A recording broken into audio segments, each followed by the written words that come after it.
Ella walk-in tubs have dual 4-port T-type drains with stainless steel cables that open and close the drains.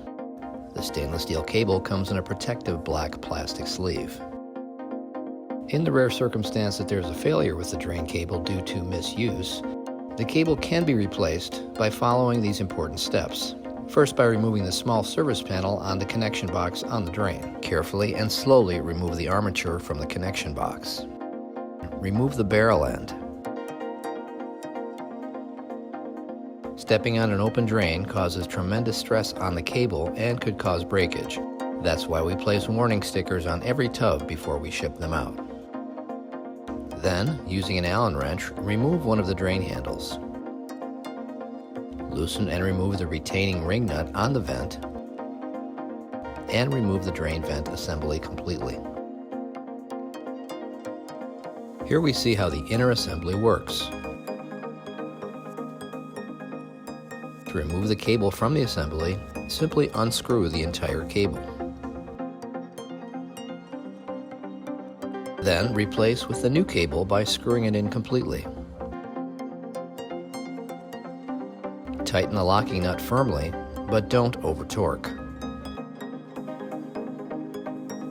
Replace the cover on the drain vent assembly. After placing a thin bead of silicone onto the back of the assembly, insert it into the drain vent hole on the tub. Replace the retaining ring and lock nut, tighten firmly, but again, don't over-torque. Place the cable barrel head end onto the drain armature and carefully insert the assembly into the connection box, making sure the flat side of the cable connection is facing up.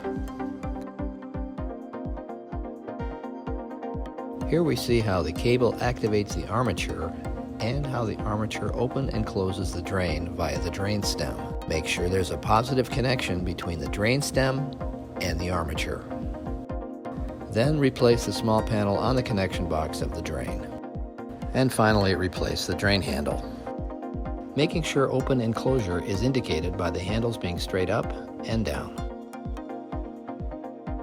The drain height itself is easily adjustable by simply turning the drain stem and tightening it with a lock nut, assuring you of the fastest drain possible.